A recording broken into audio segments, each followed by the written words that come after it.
So, our approach.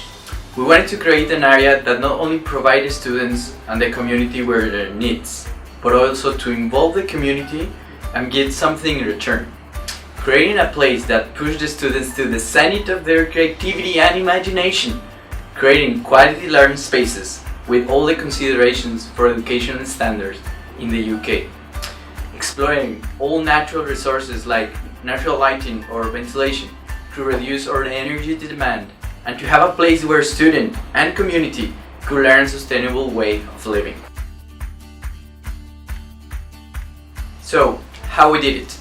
Between our team of architects and engineers, we used the building orientation and spaces to create an excellent diffused natural light in our rooms, avoiding any glare by facing them to the north, and the use of shading devices in the west, south, and east facade.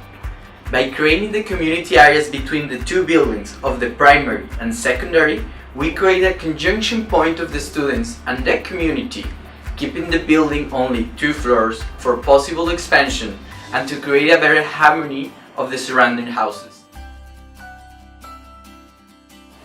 In the site, we have 3 buildings facing primarily north for quality diffused light in the classrooms.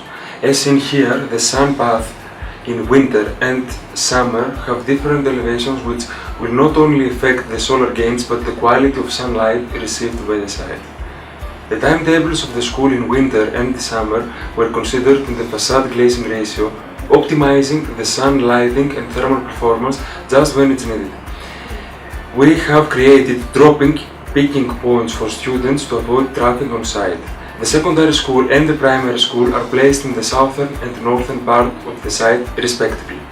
These buildings are separated by a community center that houses the gym, the swimming pool, the lecture halls and the library.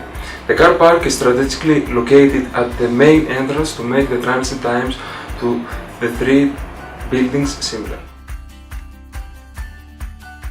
Regarding the placement of the buildings, we analyzed all the functional spaces that were required according to the brief and decided on segregating all those areas together that could be used by the students and the community.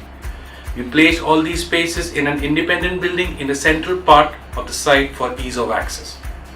We wanted to exploit the north lighting and tried to tap it by placing our teaching spaces which are colored in blue towards north.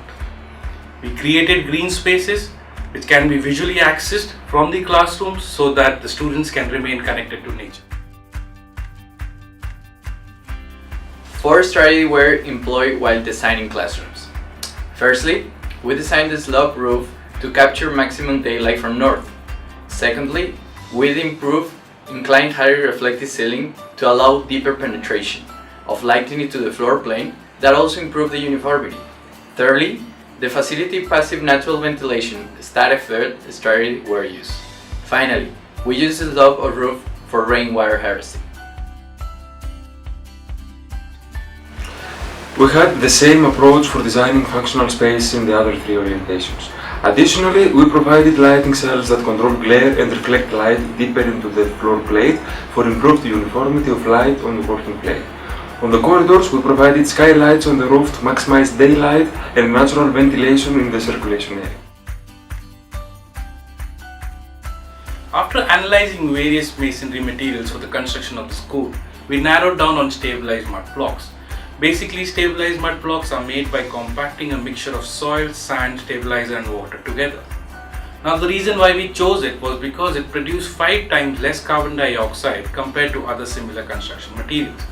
The other benefit of using them is that it does not require burning, saving up to 70% of energy compared to fired clay bricks. By comparing the embodied energy of conventional building materials, we realized that it uses 4 times less energy. Plus, we can also reduce the energy demand by exploiting the thermal mass potential of the material. It is also pretty well known that stabilized mud blocks are breathable by nature and thus help in improving the indoor air quality of the buildings. After passive design's consideration for optimizing all aspects, we also took into account various low carbon energy technologies to reduce our energy bills. We have dedicated spaces for them on site which can be used for educational purposes to teach the students a sustainable way of living. The kind of renewable energies we're planning to explore are solar energy through photovoltaic panels and solar heated system, geothermal energy with pipes that will preheat the water and deliver to the combined heater power unit, and a biomass boiler that uses pellets as a fuel for energy production.